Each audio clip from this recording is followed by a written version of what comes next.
Now, so you know by now that none of the diseases will kill you.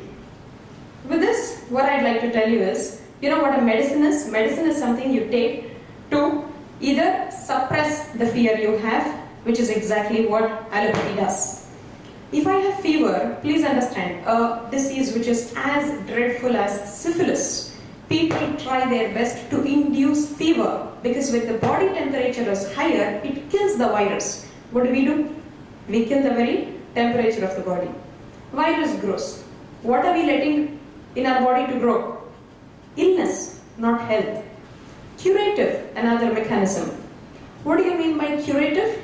You have a disease, you have to come out of it. Now Ayurveda recognizes tridosha, vata, pitta, kapha. Whether your body is having too much of phlegm, you're prone to cold, which is kapha. Pitta, always very heated up. And vata, very gassy and things like that. Depending on the body constituency is the medication given. That is curative. What is preventive now? What all of you are doing.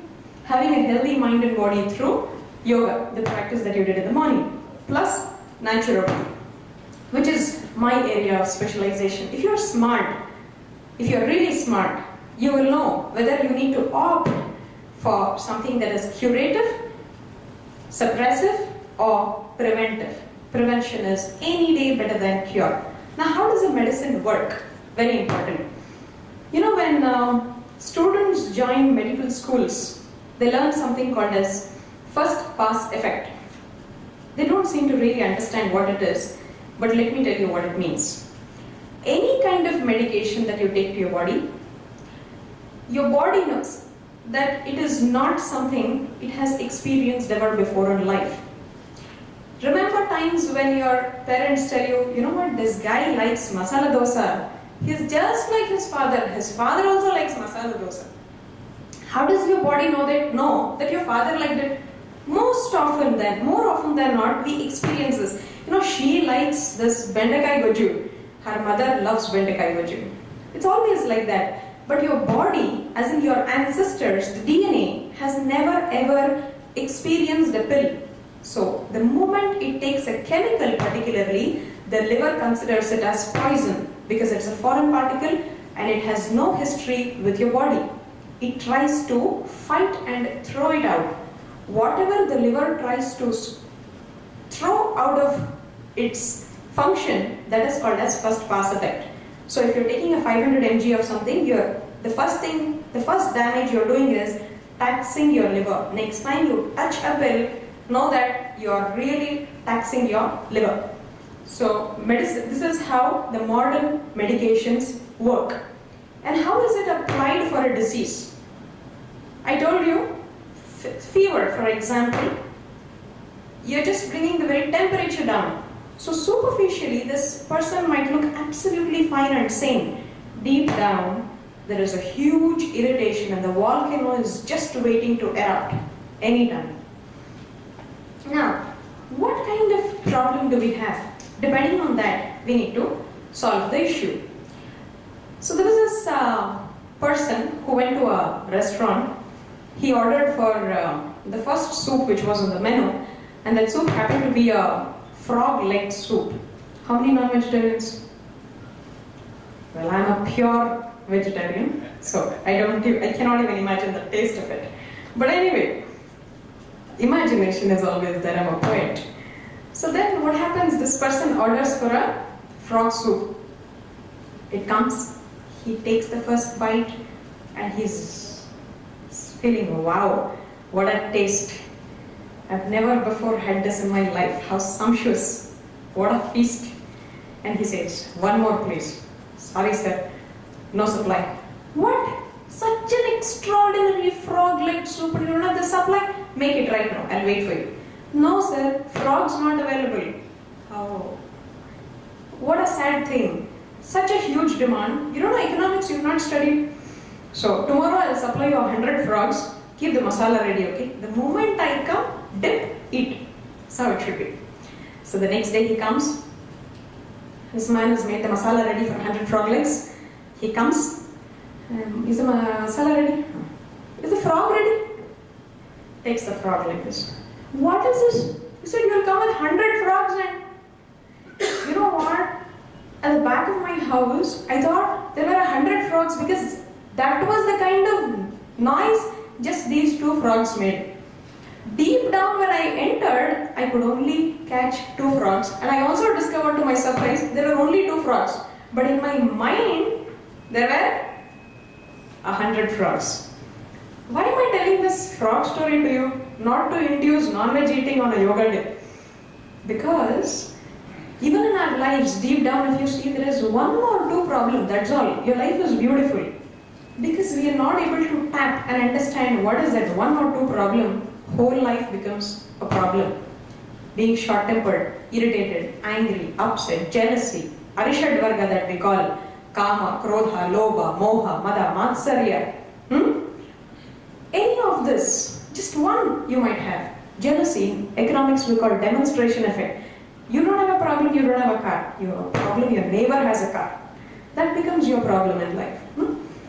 So, any of this, if you have a problem, this is just one problem, remember, that is an attitudinal problem. One problem may be an ego problem.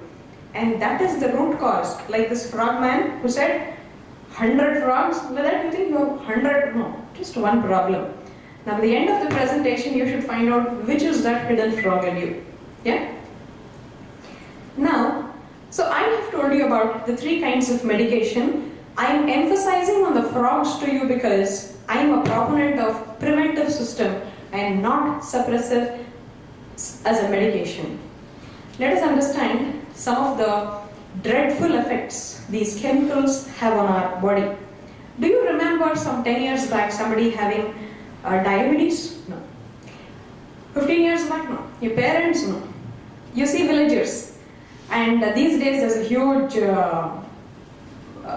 this kind of thing is going on in the air. You eat rice, you get diabetes. See people in the village, they have a heap of rice like this. Their face is closed when they're having food.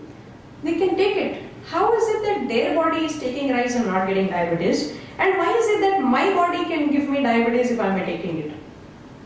So, it's not about the food, is what you need to understand. You're being fooled if you are said that it is food. It is not food. This is an anti-cholesterol drug. I teach yoga at the international gyms, and there are people, as in gym trainers plus yoga trainers, we have the systems also in place which also checks the body vitality. People say, hey, wow, no, he did gym for, say, he was gymming for 3 months. Look at him, he's reduced a lot of weight. Look at this woman having lost a lot of weight. You know what happens in the process? This woman stretches her hand like this and you see something like this. Is that your body? Yeah, that is also my part. Like that. So it kind of hangs out of you.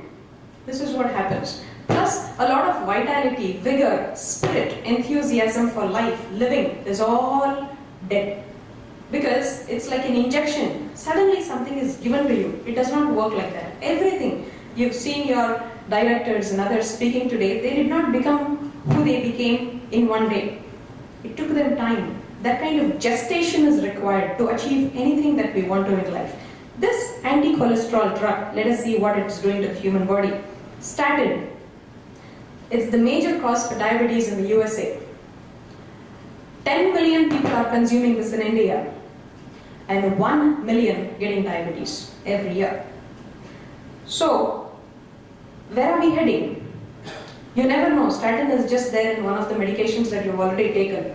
If your body is already weak and it's vulnerable, prone, this is how people end up getting diabetes. So, most of the diseases today are not God-given, tathastu. It is all man-made. See, you eat 2 idlis. I had 2 idlis when I was coming in the plane today. That's when I thought of this. 2 idlis, what, 150 calories? 150 calories. Somebody really likes halwa. 150 calories. Now, somebody having diabetes can take idli, not halwa. Why? Because that gives instant kick to your system with a lot of glucose. That is what is the real danger. Anything gradual is good. Therefore, consume more of millets. What is millet? Same, navade, ragi, bhajra, harka, jowar. all of this millets. Second thing, this is a beautiful study that I have to tell you. 22 countries were involved in this study and $100,000 were spent on this study, because 22 countries. You see how much India is spending for just an International Day. Imagine a study having 22 countries. What did they make the study on? It's called the Ansel case. Now, they tried to understand the relationship between fat and heart attack. Too much cholesterol, heart attack. This is what most people say. Cholesterol, heart attack has no correlation, is what I am trying to explain to you today with my study for the last many years. Now, what happened was, how many of you like statistics in this class? I like statistics. How many of you like statistics? Some of you like statistics. So good for me. What is statistics? Statistics in modern day is fitting data according to our convenience. This is statistics. What happened with these 22 countries? They made a study, fat and heart attack. Now, you know what spurious correlation, no? No correlation. There was this fat, heart attack, entire graph was covered. What does it indicate? No correlation. $100,000 spent, boss. Now what to do? So what they did, they started deleting. I told you, fitting data to your convenience. So that they wanted to fit data to their convenience. Taking out all countries, only 3 countries left: US, USA, Japan. Now they said, this is only the study. The rest all is not study. So you can see some pattern somewhere. No, just take that. Don't take anything else. That becomes a study. So with this, they said, this is what we claim to be antidepressants that people take.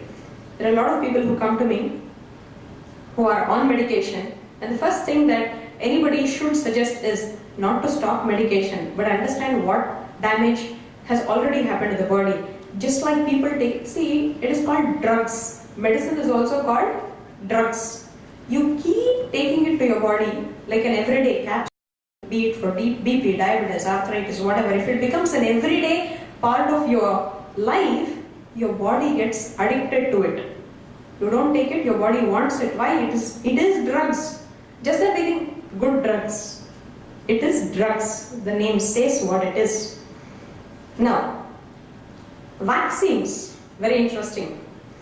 See, can you tell me how many zeros are there in 10 to the power of 13? Those many germs, live germs, currently there in my system, your system, everybody's system. Everybody is looking at me, you have so many germs, you also have. Everybody has so many germs in their body. This gets into your body as a vaccine. Let us take polio as an example. Now, a rich child can take vaccination because you know you are feeding your body with a live vaccine, correct? Now, rich child means what? Rich, but the body is rich with proteins. When you take it, your body can digest and take it. Otherwise, there is huge side effect in the whole process.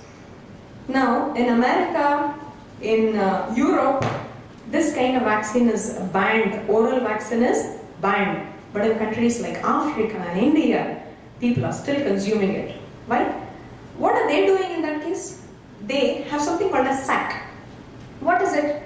It is an injection vaccine. It costs about 7.7 rupees 50 paisa. Can we not afford that much to our kids? There's so much which has come up. Now, whatever we are feeding to our kids in terms of vaccine, no, just those diseases for which vaccine is invented, we are giving it. There are 3,000 more diseases for which vaccine is not invented. Therefore, we are not giving it. Now, tell me, even before you meet with an accident, will you wrap your hand? Yeah? Tomorrow I might get headache. Do you take a tablet today? This is the concept. Generations have passed. We have come out of it. But the lobby is still haunting us and we have not come out of that. Coming to obesity is one more. People are taking a lot of medication related to this. And the next is anti-cancer drugs. what am I trying to tell you is telling you something with experience and with personal research and putting years of my study after I finished MBA onto holistic living. So the talk is for the day not necessarily about yoga, Ayurveda, allopathy. It has to be about holistic living. If you start doing yoga and always feel ill about the person sitting next to you, yoga can do nothing to you. Yoga is always about having a healthy mind and a healthy body. It's never about just doing exercise every day. It is called exercise, it is not called yoga.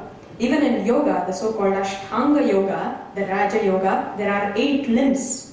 And asana, which we call as an exercise, only occupies 3rd place. Primarily, it starts with yama, niyama, asana. After that, there's pranayama, pratyahara, dharana, dhyana, samadhi.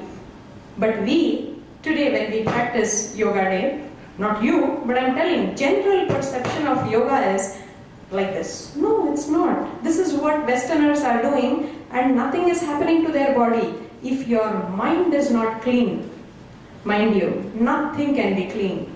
Bruce Lipton is the one I'm going to talk about next. He has written this book called Biology of Belief, in which he says an unborn child's mind can be completely organized in a certain fashion as the mother wants. Budwig, an amazing woman, Johanna Budwig, Dr. Johanna Budwig. She's a 7-time Nobel Prize nominee and always refused. You can check about her on the internet. Why has she been refused? Because she came up with a protocol. 2,500 cancer patients she cured, and it was 100% documented. And more than 90% of them completely got back to life. Doesn't she deserve a Nobel Prize? Let us all give her a round of applause.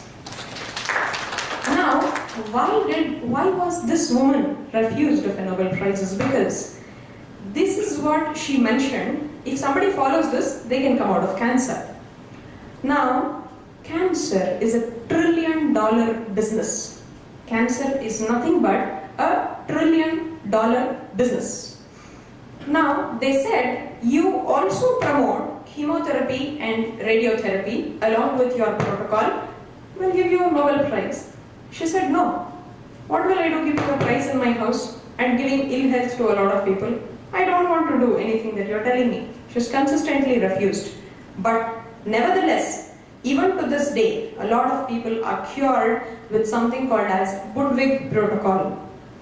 She has reasons for health-related problems.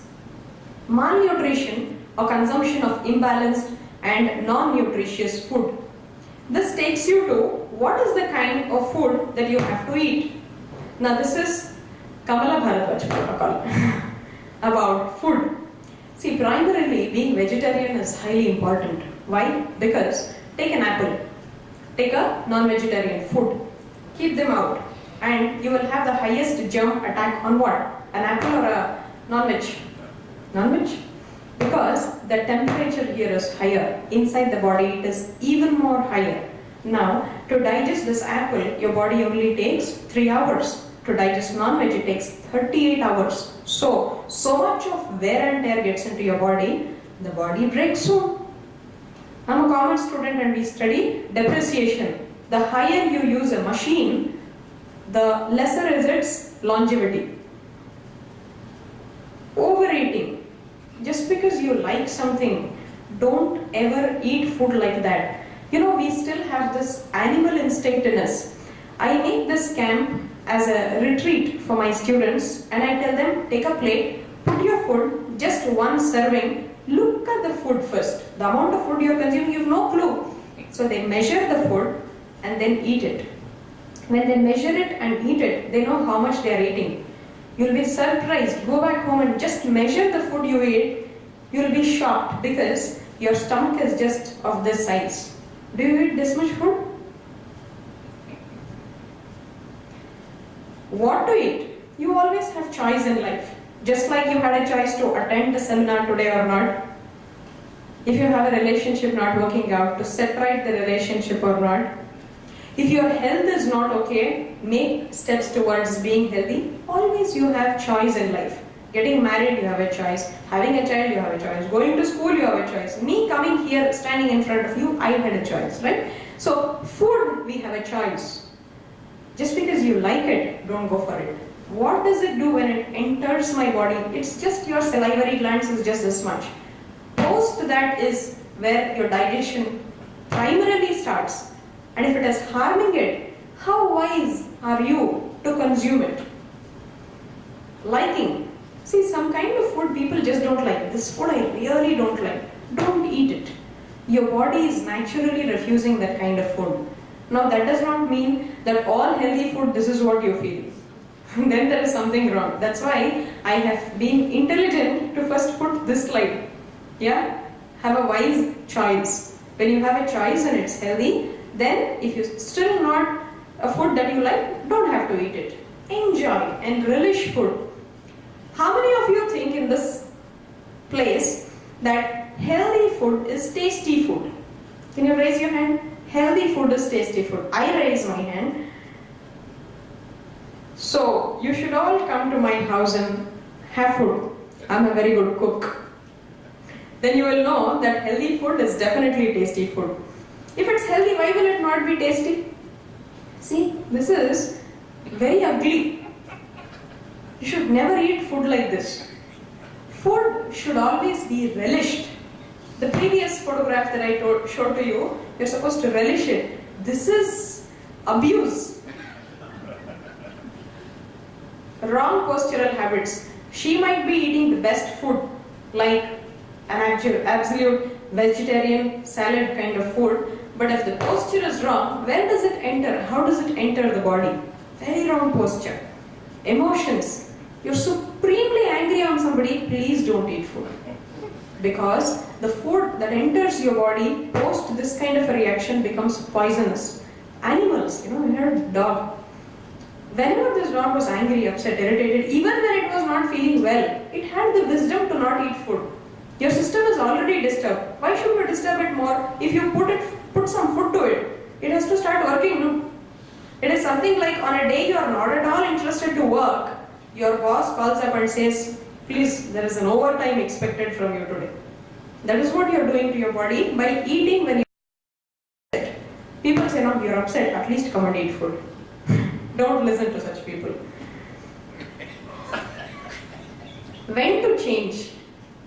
You must know when you are supposed to reduce intake. People are like this. They still eat. I understand there is already excess food in the body. First digest it. Then you can take more. Because corpulence is the real killer. In Sanskrita, we call something called as a Simha Kati. Simha, though the animal is like that, its waistline is just this much. Your strength is always known by your waistline. Don't think this is how I look and therefore I am strong. Corpulence is not just bad, dirty.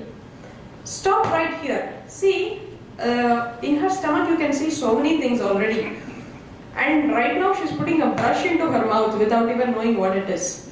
So when people are watching TV or involved in a real conversation, they just eat like this and keep it, IPL match and people eat food like this. Very, very bad. You should see what you're eating. Should you at least not do that much? But this is very, very important. The moment you see the food, today when you go back, right now after this you will have the food session, right? Eat food the way I'm telling you, you will be surprised to see more than 50% you will stop because your body does not need, without any consciousness and awareness, you're just loading your body with a lot of food. A mixer grinder, excess, does it even turn? Similarly, your body, put as much as it can work out. The more you put, the more healthier you become is a wrong notion. It's never like that. So, see what you're eating, don't see somebody else. Feed yourself with a lot of care. See, I told you regarding my cancer story, and what I can tell you is, the only person who can take care of yourself is you yourself. Nobody else in the world can take care of you. That's why when you say, okay, bye, it is always followed by take care. bye, take care. Because I am not going to take care of you, you take care of yourself. Whoever it is, we always say, bye, take care. Good night, sweet dreams.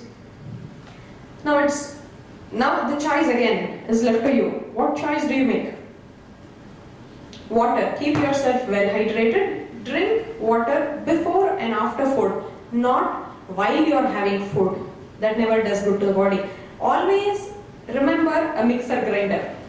You put a lot of stuff into it and a lot of water into it, it can never mix well. It can never grind well. What are you supposed to do? Adequate amount of water, adequate amount of food. And minimalistic water, the better it is. So that it gets churned and grinded really well. Looks can deceive. You've seen this with people. Now you've begun to see this with fruits. That looks can deceive. Yeah? Like they say, judge not a person by his appearance, judge not a fruit also by his appearance these days, because most of them are waxed. Clean it really well with hot water, put some rock salt, clean it really well, and then consume it. 6 tastes theory. This is called as a wholesome diet. These days, if we like something, we just get on to eating only that, and that's never good to the body. You should have a little bit of all of this in your food, and that is called as balanced food. Yeah? And there is this lovely Indian system of serving food on a banana leaf. First of all, it is eco-friendly, for which I love the system. And also, look at the positioning of the food. There is sweet on the right, which means the more you consume, it does no harm to the body. It improves the alkaline content in your stomach coating and not acidic content. So, more of whatever is sour or salty, which is that side, on the left side, that you later consume, your body has the first coating of alkaline content to take astringent, sour, bitter, post taking sweet. That's why in weddings they say, first eat little bit of payasam.